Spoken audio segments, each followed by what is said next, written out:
Hi, I'm Diane and I'm the Chief Leadership Officer at Blueprint Leadership. This week, I want to talk about servant leadership. You know, I go into organizations, sometimes people hear the word servant and they think of somebody who's weak or a doormat, somebody who's going to get taken advantage of, or there's a little pushback because it feels like it's a religious term. And I have to admit, about a decade ago, I had some of those same thoughts and feelings. So I want to tell you my story. I went to a conference in 2007 and I happened to sit next to this gentleman by the name of Ronnie Andrews. He had just become the CEO of Clariant, which is a cancer diagnostic company. And it was almost bankrupt, but he had some bold ideas about what he wanted to do. You know, first of all, he had made a promise to his grandmother who had passed away of breast cancer. And what he said to her is that he would do something to defeat cancer. And so he came into the organization and he had three mantras. The first one was around purpose. He said that, you know, each one of us were to take cancer personally. The sample that was going through the organization, we considered it or thought about it as if it could be our mother, our father, our sister, or our brother. The second mantra is there's no I in team. And so the idea is that we would put our egos aside, serve each other so that we could serve the purpose and the mission of the organization.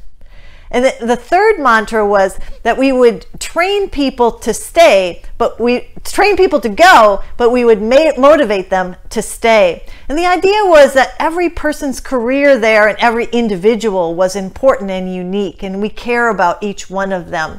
And in fact, I would say that, you know, I had served in the Clariant organization for about 3 years, and I still think about people in that organization. There's an affinity and a bonding that happened within that servant-led organization that just brings people together and leaves an impression on you. You know, Clariant is an example of servant leadership. There's lots of individuals and other organizations that are practicing servant leadership successfully. Some of the people include Martin Luther King, John Mandela, and Nelson Mandela and John Wooden. And then in terms of organizations, there's places like Starbucks and Zappos, Whole Foods and Nordstrom's. They're all servant-led cultures.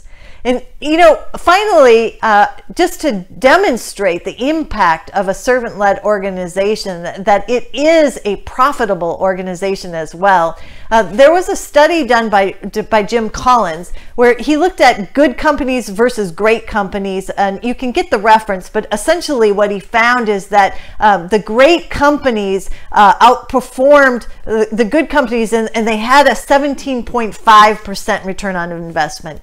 But there's a study here in this book, like 7 Pillars of Servant Leadership, which I highly recommend. But in the study, they use the same parameters that Jim Collins used. They looked at servant-led organizations, and they found that servant-led organizations actually outperformed the great ones. So they're greater, and their return on investment was 24.2.